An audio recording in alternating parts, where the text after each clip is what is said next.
Good morning, student. I am Nilima Sharma from MB International School. Now I am going to teach you Chapter 8, Waste Accumulation and Community Health of Class 6. So open your book and take out page number 64. Okay तो waste accumulation यानी wastes का जो collection होता है उसको हम बोलते हैं waste accumulation. And community health यानी हमारे आसपास या जो हमारे पास आसपास रहने वाली सराउंडिंग है उसमें जो क्लीननेस है यानी स्वच्छता और वहाँ के लोगों का क्या करना, स्वस्थ रहना हमारी कम्युनिटी हेल्थ में इंक्लूड किया जाता है। नाउ वेस्ट एक्यूमुलेशन, तो वेस्ट एक्यूमुलेशन होता क्या है आप देखेंगे। Waste accumulation is the collection of large piles of trash और garbage in an area which could affect environment and the overall health of the people and animal of that area। तो waste accumulation क्या है, एक large scale पे क्या है, garbage का collection है जिससे कि किसी एरिया के अंदर गार्बेज का कलेक्शन ही क्या है वेस्ट एक्यूमुलेशन के लिए आता है, जिससे वहाँ का इन्वायरमेंट और वहाँ पर रहने वाले लोग और एनिमल्स की हेल्थ पर क्या होता है, इफ़ेक्ट होता है, उसको हम बोलते हैं, जिसके कारण उसको बोलते हैं हम वेस्ट एक्यूमुलेशन। अब हम जानते हैं जब तक हमारा लाइफ साइकिल चलेगा वेस्ट जनरेटेड होंगे, हम इसमें कभी हम इसको क्या कर सकते हैं, हम इसको रोक नहीं सकते।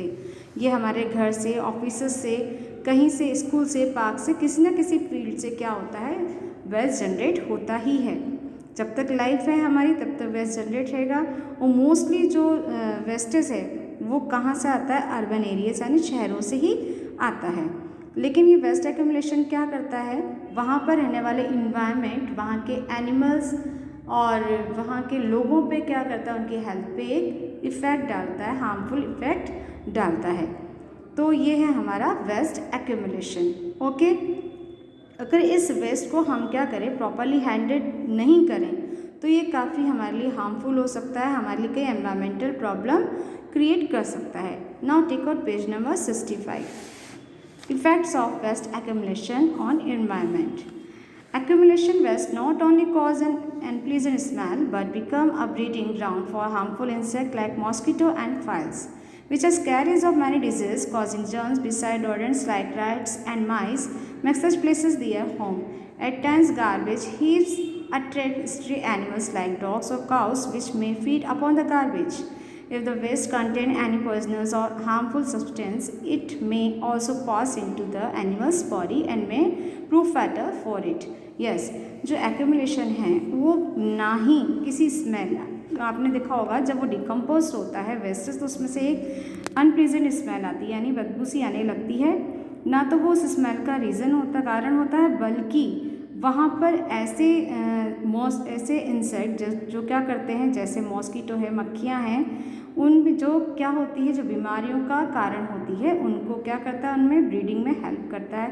इसके अलावा रेड्स होते हैं या रोडेंट होते हैं, रोडेंट में कुतरने वाले जो एनिमल्स होते हैं वो वहाँ पर अपना क्या कर लेते हैं, घर बना लेते हैं। इसके अलावा इसी गार्बेज वेस्टेज से क्या होता है, कई स्ट्रे एनिमल जैसे डॉग्स उसमें से फीड करते हैं। जब वो फीड करते हैं तो उसमें कहीं जो हार्मफुल जो पार्टिकल्स हैं या हार्मफुल जो फूड होता है या कुछ ऐसे मटेरियल होते हैं जो उनके लिए क्या होते हैं, हार्मफुल होते हैं, वो उनके साथ उनकी बॉडी में एंटर कर जाते हैं, जो कि एनिमल्स में कई बीमारियों का कारण बन सकता है, उनकी हेल्थ के लिए काफ़ी क्या हो सकता है, फैटल मीन्स घातक हो सकता है।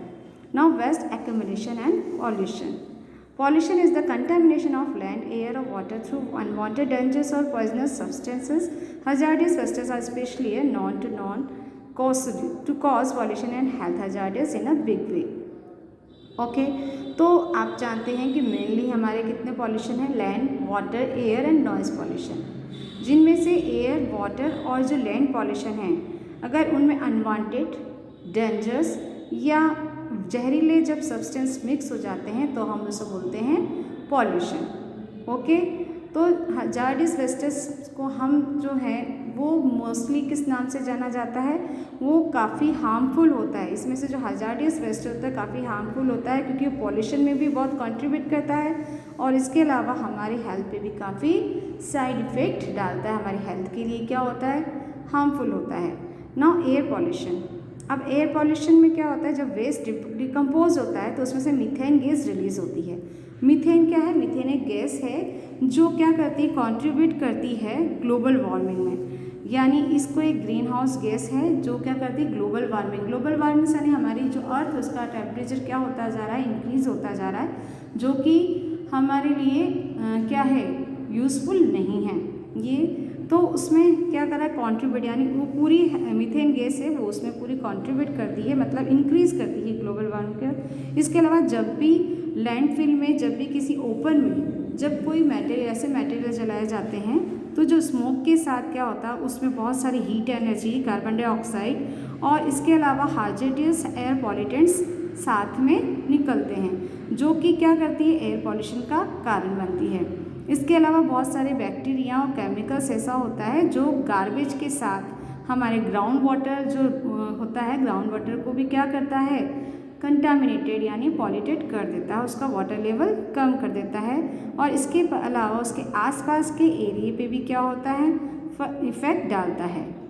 ओके, तो इस तरह आपने देखा जो एयर पॉल्यूशन होता है वो किसके कारण होता है, हीट एनर्जी। जब हम कुछ चीज़ जलाते हैं तो उसमें heat energy, carbon dioxide, methane gas, air particle, कुछ पॉइजनस पार्टिकल्स जो होते हैं, उससे एयर क्या होता है, एयर पॉल्यूशन होता है ना। वाटर पॉल्यूशन, अब वाटर पॉल्यूशन क्या होता है, मोस्टली जब हम इसमें फॉरेन कंटामिनेंट्स यानी ऐसे पार्टिकल्स जो क्या हों, जो उस वाटर पॉल्यूशन को इंक्रीज़ करने में हेल्प करें। जैसे मेन है हमारा वेस्टेज। हम लोग क्या करते हैं, कई लोग जो होते हैं वो कुछ सामानों को पानी में ही डाल देते हैं, जिससे क्या होता है, वाटर बॉडीज़ के अंदर डाल देते हैं, जिससे क्या होता है, वाटर पॉल्यूशन होता है। तो सबसे मेन कारण ही ये है वाटर पॉल्यूशन का कि वहाँ पर गार्बेज या वेस्टेज को डाल दिया जाता है, डंप कर दिया जाता है।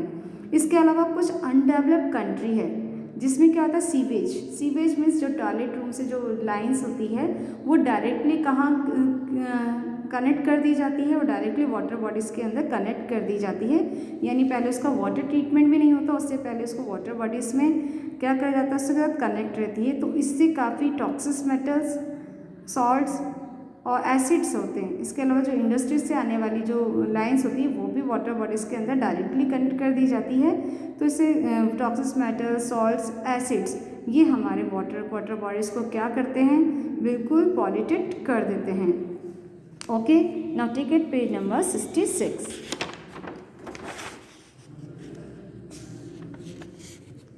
इसके अलावा metallic cans, bottle, plastic bags जब वाटर बॉडीज़ के अंदर इकट्ठे हो जाते हैं तो वो उसको पॉल्यूट कर देते हैं। इसके अलावा जो वाटर, जो म्युनिसिपल वेस्टेज होते हैं वो भी, या सॉलिड वेस्ट होते हैं या इंडस्ट्रियल वेस्ट होते हैं, वो भी क्या करते हैं, सॉइल के अंदर क्या करते हैं, ग्राउंड चले जाते हैं और हमारे ग्राउंड वाटर को भी क्या करते हैं, पॉल्यूटेड कर देते हैं। इससे क्या होता है, and at time even enters the water table. ये वाटर टेबल यानी वाटर टेबल क्या होता है, जो वाटर, जो हमारे जो ग्राउंड है उसके अंदर भी कुछ वाटर होता है, उसको उसका जो लेवल होता है उसको हम बोलते हैं वाटर टेबल, उस पर भी इफेक्ट डालता है। Now land pollution. अब लैंड पॉल्यूशन क्या है, जब हम dumping of wastage matter, indiscriminately dumping of industrial wastage and misusing the soil by harmful agriculture practices contamination surface of the earth and leads to land pollution. तो जब हम क्या करते हैं, वेस्टेज मैटर को हम क्या करते हैं, अंधाधुंध, इनडिस्क्रिमिनेटली मतलब किसी भी तरीके से बिना सोचे समझे हम क्या करते हैं, इंडस्ट्रियल वेस्टेज को, या हम जब हम मिसयूज़ करते हैं सॉइल का एग्रीकल्चर की प्रैक्टिस के लिए, तो ये क्या करता है, लैंड पॉल्यूशन को क्या करता है, इंक्रीज़ करता है। इसके अलावा जो वेस्ट मैटर है उसको, वेस्ट में लिटरिंग यानी वेस्ट मैटर को कहीं भी डाल देना वो कहलाता है लिटरिंग। कहीं भी डाल देना, जैसे रोड पे, पार्क में, स्ट्रीट पे फेंक देना, ये क्या कहलाता है, लिटरिंग कहलाता है, जो कि हमारी सॉइल को पॉल्यूट कर देती है। ओके, इसके अलावा ये जो इस तरह से जो कचरा फेंका जाता है, oil, use batteries, discarded paints, spent chemicals etcetera, ये भी हमारे सॉइल को क्या करता है, डैमेज करता है। वेस्टेज ना केवल टेरेस्ट्रियल ऑर्गेनिज्म यानी जो ज़मीन पर उगने वाली जो प्लांट्स हैं या ज़मीन पर रहने वाली जो स्पीसीज होती हैं उन पे उनको कम करता है, बल्कि क्या करता है, ये जो ज़मीन है उसके जो अदर यूज़फुल पर्पस है उनको भी क्या करता है, रिड्यूस करता है। तो हमें ये ध्यान रखना चाहिए कि हम क्या करें, लैंड पॉल्यूशन से को कम करें, हम उसमें वेस्टेज को डंप नहीं करें। ओके। और जब ये पार्टिकल्स जो पॉल्यूटेंट्स होते हैं जो वेस्ट के थ्रू जब प्लांट्स में चल जाते हैं तो ये फूड चेन के अंदर एंटर कर जाते हैं, जो कि कई एनिमल्स इवन ह्यूमंस के लिए भी क्या होते हैं, हार्मफुल होते हैं। Now types of wastage and health hazards. Okay, तो टाइप्स ऑफ वेस्टेज आपने प्रीवियस चैप्टर पढ़ा था, टाइप्स ऑफ वेस्टेज पढ़ चुके थे। सॉलिड मेन थे आपके, सॉलिड थे, लिक्विड और गैशियस थे। इसके अलावा भी non hazardous, hazardous, biodegradable and non biodegradable. Okay, तो कुछ डिसीज़ होती हैं जो कि क्या आती है, एक पर्सन से दूसरे पर्सन के डायरेक्ट टच आने से या इनडायरेक्टली टच आने से क्या होती है, हमें भी हो जाती है। उनके कॉन्टेक्ट में आने से उन्हें बोलते हैं हम कम्युनिकेबल और इन्फेक्शियस डिसीज़ बोलते हैं। Improper waste accumulation has a great impact on human health is many infection disease। और इस तरह से इम्प्रॉपर वेस्टेज जो इंक्यूमुलेशन होता है, यानी गलत तरीके से जो हम क्या करते हैं, जो एक एक्यूमुलेशन करते हैं वेस्टेज का, उससे कई बीमारियां क्या होती हैं, हमें लग जाती हैं। इसमें से मेन होती हैं इन्फेक्शियस होती हैं, जैसे इन्फेक्शन जो वायरस से या जर्म से फैलती हैं। Okay, insects like mosquito and fly sit on the garbage heap and collect germs. तो इस जो वेस्टेज है उस पर क्या होता है, इस गार्बेज के जो हीप यानी कचरे के जो ढेर होता है उसमें क्या होता है, फ्लाइज या मॉस्किटो बैठते हैं और ये क्या करते हैं, जर्म्स को एक प्लेस से दूसरी जगह पे फैलाते हैं। और जब ये फूड के ऊपर जब यही इंसेक्ट बैठते हैं तो हमारे फूड को भी क्या कर देते हैं ये, या पानी को क्या कर देते हैं, कंटामिनेटेड यानी गंदा कर देते हैं, जो कि हमारे लिए काफ़ी इफेक्ट होता है। इससे हमें कई हेल्थ प्रॉब्लम्स हो जाती है या हमें ऐसी बीमारी आती है जो हमारे डेथ का कारण बन जाती है। इसके अलावा हम क्या करते हैं, कई इंसेक्ट के काटने से हम क्या हो जाते हैं, बीमार हो जाते हैं और ये जर्म्स हमारी बॉडी के अंदर एंटर कर जाते हैं। तो breathing in polluted air containing micro organism is also harmful. तो ब्रीथिंग इन पॉल्यूटेड एयर, जो पॉल्यूटेड एयर होता है उसमें माइक्रो ऑर्गेनिज्म जब ब्रीथ करते हैं तो वो उनके लिए भी क्या होता है, हार्मफुल होते हैं, जिसके कारण कि वेस्टेज से क्या होती है, बैड ऑडर यानी बदबू सी आने लगती है। Okay, this create unhygienic condition and cause health problem, जो कि अनहाइजेनिक यानी होती है, यानी हेल्थ के लिए अच्छी नहीं होती है और ये कई हेल्थ प्रॉब्लम का कारण बनती है। Many studies have been carried out in various parts of the world to establish a connection between health and hazardous waste. Some studies have depicted occurrence of a high number of cancer diseases in residents exposed to hazardous waste. कई study करने के बाद, बहुत सी study के जब हमने कई करी है तो उसमें पाया गया है कि जो एस्टेब्लिशड या वर्ड में हमने पाया गया, जो establish a connection between health and hazardous waste. तो हेल्थ और हजार्डियस वेस्ट के अंदर एक क्या होता है, कनेक्शन होता है। कुछ स्टडी में पाया गया है कि कैंसर जो डिजीज़ होती है वहाँ पर ज़्यादा पाई जाती है जहाँ पर हजार्डियस वेस्ट ज़्यादा होते हैं। तो कैंसर्स भी किसके कारण होते हैं, हजार्डियस वेस्ट होते हैं, जो कि एक मेन कोज होते हैं कैंसर के लिए। There are certain group who are more expose to toxin wastage than other. कुछ ग्रुप्स ऐसे होते हैं जिनके लिए टॉक्सिन वेस्टेज ज़्यादा हार्मफुल होते हैं अदर के लिए। These groups are thus more prone to health hazard. They include pre-school children, waste workers working in the industries which produce toxic and infectious material, and people living close to a waste dump or landfill sites. Apart from this, rag pickers and those working with disposal on treatment of wastes are also more prone to various health hazards. तो कुछ ऐसे groups जिसमें कि छोटे बच्चे हैं, जैसे pre school children हैं, वेस्ट वर्कर्स हैं, या ऐसे वर्कर जो इंडस्ट्री में काम करते हैं, उनके लिए क्या होता है, टॉक्सिस यानी जहरीले और इन्फेक्शन मटेरियल जो होते हैं वो काफ़ी क्या उन पे क्या करते हैं, इफ़ेक्ट डालते हैं। इसके अलावा ऐसे एरिए जो लैंडफिल के पास होते हैं जहाँ पर वेस्टेज को डंप किया जाता है, वो भी वहाँ पर रहने वाले लोगों के लिए काफ़ी हार्मफुल होता है। इसके अलावा रैग पिकर्स यानी कचरा उठाने वाले, कलेक्ट करने वाले, जो वेस्ट डिस्पोजल का जो वर्क करते हैं, उनका ट्रीटमेंट करते हैं, उनके लिए ये क्या करता है, काफ़ी हेल्थ हजार्ड, उनके हेल्थ पे काफ़ी साइड इफ़ेक्ट डालता है, उनके लिए काफ़ी क्या होता है, हार्मफुल होता है। अब आपने प्रीवियस चैप्टर में पढ़ा है कि काफ़ी आपने जो वेस्टेज होते हैं उनको कई पार्ट्स में डिवाइड किया गया है। इसमें डोमेस्टिक वेस्टेज भी था। डोमेस्टिक वेस्टेज में ऐसे ऑर्गेनिक और इनऑर्गेनिक कलेक्ट किए जाते हैं, वेस्ट इंक्लूड किए जाते हैं, जैसे फ्रूट है, वेजिटेबल स्किन है, एक्सक्रीट यानी स्टूल। ओके, तो ये सब किसमें क्या आते हैं, जो हमारे घर से ह्यूमन एक्टिविटी से आने वाले जो वेस्टेज हैं वो कहलाते हैं हमारे डोमेस्टिक वेस्टेज। ओके, तो ये क्या करते हैं, ये जो वेस्टेज होते हैं वो माइक्रो पैथोजन यानी ऐसे जर्म्स जो कि क्या होते हैं, डिजीज़ का कारण होते हैं, उनको क्या करते हैं, एक आइडियल कंडीशन प्रोवाइड करते हैं। और जो लोग वेस्ट वर्कर और जो रैक पिकर्स होते हैं जो इस वेस्ट को हैंडल करते हैं वो डायरेक्टली क्या करते हैं, इसके कांटेक्ट में आते हैं और सस्पेक्टेबल होते हैं इन्फेक्शन के लिए, यानी उनको ये इन्फेक्शन लगने के ज़्यादा चांसेस रहते हैं। Now agriculture and industrial waste, agriculture और इंडस्ट्रियल वेस्टेज या तो यूजफुल हो सकता है या हार्मफुल, दोनों ही हो सकते हैं। जैसे एनिमल एक्सक्रिया, गार्डन वेस्टेज, लीव्स, ये सब क्या होते हैं, बायोडिग्रेडेबल होते हैं। इनको हम ईजिली किस में कन्वर्ट कर सकते हैं, मैन्यूर। मैन्यूर क्या होता है, खाद होती है जो हेल्थ प्लांट की हेल्थ के लिए काफ़ी अच्छी होती है। तो ये करती है, ये ईजिली कन्वर्ट हो जाते हैं मैन्यूर में और ये सॉइल की फर्टिलिटी बढ़ाते हैं। जबकि कुछ एक्सेसिव केमिकल फर्टिलाइजर हैं, रेडियो एक्टिव वेस्टेज हैं, पेस्टिसाइड है, लैंड पार्टिकल्स और ग्लास पीसेस, ये क्या होते हैं, हाईली हजार्डियस इन नेचर। ये नेचर के लिए क्या होते हैं, काफ़ी हार्मफुल होते हैं, काफ़ी हानिकारक और विषैले होते हैं। ओके, इसके अलावा जो वेस्ट डंप किया जाता है, water source also cause contaminate of the water body, जो वेस्ट जो वाटर बॉडी में जो डंप किया जाता है, डाला जाता है, उससे क्या होता है, वाटर सोर्सेस क्या होते हैं, उनमें एक्यूमुलेशन होने से, वेस्ट होने से, तो वाटर क्या होता है, चौक हो जाता है, यानी वो इकट्ठा हो जाता है। तो इससे वो क्या होता है, ये एनिमल्स के लिए और प्लांट्स के लिए ये पानी क्या होता है, काफ़ी हार्मफुल होता है और ये क्या होता है, हमारी फूड चेन के अंदर एंटर कर जाता है।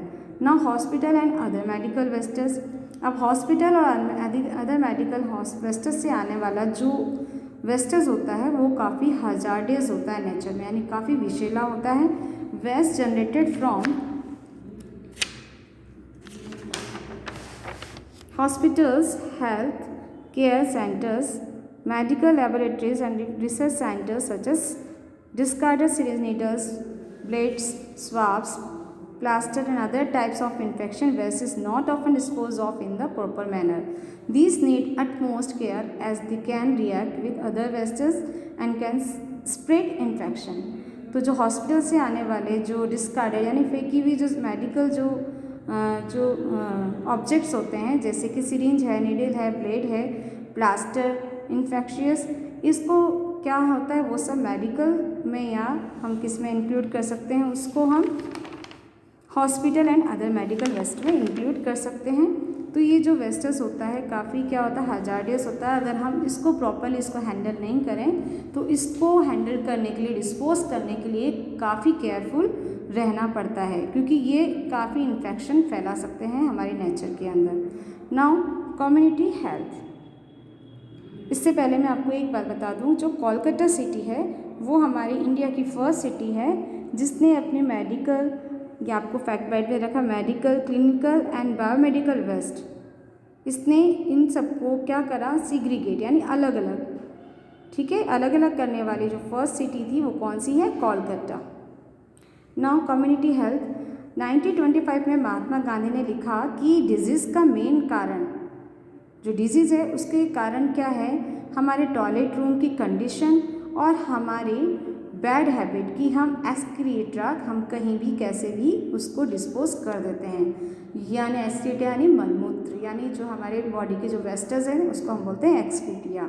तो ये सब किसके कारण है, किसने लिखा, 1925 में महात्मा गांधी ने, यही हमारी डिजीज़ के कारण हैं। ओके, उन्होंने लिखा एक हेल्दी माइंड में क्या होता है, एक हेल्दी बॉडी प्रेजेंट होती है, healthy mind leaves in a healthy body, ठीक है। तो health of a person greatly depends upon how he cares for his surrounding.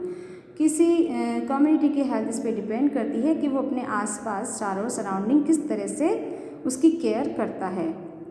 ठीक है, healthy surrounding ensure that the people in that area are healthy. Community health is a broad term which includes the health of all members of the community owning to clean surrounding and proper waste disposal। तो community health एक broad term है, यानी एक उसको हम कह सकते हैं जिसमें कि community के सारे मेंबर को इंक्लूड किया जाएगा और उसके सारे जो उसके आसपास की जो जगह है और इसके अलावा जो प्रॉपर वेस्ट डिस्पोजल है वो कम्युनिटी हेल्थ के अंदर इंक्लूड किया जाता है। In India nearly 60% of the population lives in village. आपको पता है जो 60% जो पॉपुलेशन है वो हमारे गांव में ही है, लेकिन जो विलेजर्स होते हैं वो क्या होते हैं, इतने पढ़े लिखे नहीं होते हैं, वो अनअवेयर होते हैं हेल्थ केयर के लिए। तो अनहाइजीनिक कंडीशन भी क्या होती है, वो क्या करती है, हमारे क्या होती है जनरल हेल्थ को इफ़ेक्ट करती है। उस रहने में उस जगह पर जहाँ पर पीपल रहते हैं, अगर वहाँ पर हम क्या करें अनहाइजीनिक कंडीशन रखें तो वो हमारे लिए क्या होती है, हार्मफुल रहती है। अब नाउ सैनिटेशन। अब सैनिटेशन मीन्स क्या होता है, यूज़ ऑफ सैनिटाइजिंग, यानी measure to maintain public health. Sanitisation means होता है कि जो हमारा जो मेज़र करना यानी नापना, पब्लिक हेल्थ कितनी मेंटेन है उसको नापना ही क्या कहलाता है, हमारा sanitation. It also refers to organizing and well-developed system to drainage and disposal of sewage. According to the World Health Organization, yes, what is the full form of WHO? World Health Organization. Sanitation generally refers to the provision of facility and services for the safe disposal of human urine and feces. Yes, WHO कहता है कि जो sanitisation है उसको हम refers कर सकते हैं जनरली उस फैसिलिटी से जिसमें क्या होता है कि जहाँ पर ह्यूमन अपने यूरिन और फेसेस यानी उसकी जो स्टूल होता है उसको क्या करे, सेफ डिस्पोजल करे। तो ये रेफर्स कराया है WHO ने किसके लिए, सैनिटाइजेशन के लिए। तो सैनिटेशन को क्या होता है, सैनिटेशन मतलब होता है हाइजीनिक कंडीशन, और इसके लिए दी जाने वाली जो सर्विस होती हैं जैसे हमें दे रखी garbage collection and waste water disposal, ये सब सर्विसेज किस में इंक्लूड की जाती है, सैनिटेशन में इंक्लूड की जाती है। A direct relationship exist between water sanitation and health, consumption of unsafe drinking water, improper disposal of human excreta and lack of personal and food hygienic have been the major cause of many diseases in developing countries like India. Many steps are being taken by the government and the public organization to improve the sanitation of a place. One such program is Total Sanitation Campaign launched by the Central Rural Sanitation Program. The main goal of the campaign is to eradicate the practice to open defecation by 2010. Yes. तो हमारे जो direct relation है हमारी health और water sanitation के बीच में हमारा जो डायरेक्ट रिलेशनशिप होता है, अगर हम अनसेफ ड्रिंकिंग करेंगे, वाटर ड्रिंक करेंगे यानी जो हमारे लिए पीने के लिए है, या हम उसका ह्यूमन जो है अपने एक्सटीरियर का इम्प्रॉपर डिस्पोजल करेगा तो और या उसकी जो फूड हाइजीन यानी उसके फूड को अच्छी तरह हाइजीन करने की जो हैबिट होती है अगर वो सही नहीं है, इम्प्रॉपर है, तो ये काफ़ी बीमारियों का कारण हो सकता है। और ये मोस्टली जो डेवलपिंग कंट्रीज है इंडिया में ज़्यादा होता है। तो इसके लिए गवर्नमेंट ने कई कदम स्टेप उठाए हैं, जैसे उन्होंने इसको सैनिटेशन को सही करने के लिए, इम्प्रूव करने के लिए एक प्रोग्राम चलाया, इसको हम बोलते हैं TSC, टोटल सैनिटेशन कैंपेन, जो कि कहाँ है, the Central Rural Sanitation Programme है जो कि 2010 में चलाया गया था। ओके, तो इसके अलावा आपको याद रखना है, it's no toilet no bride in Haryana, यानी जहाँ टॉयलेट नहीं है वहाँ पर कोई अपनी लड़कियों को, ब्राइड मीन्स दुल्हन, वहाँ अपनी लड़कियों को कोई दुल्हन नहीं बनाएगा। ये कहाँ से स्टार्ट हुआ, हरियाणा से। और इसके अलावा जो सुलभ शौचालय आप जिसे बोलते हैं वो सर्विस चलाई गई थी डॉक्टर बिंदेश्वर पाठक में। Okay, this chapter reading is completed. Have a nice day. Thank you.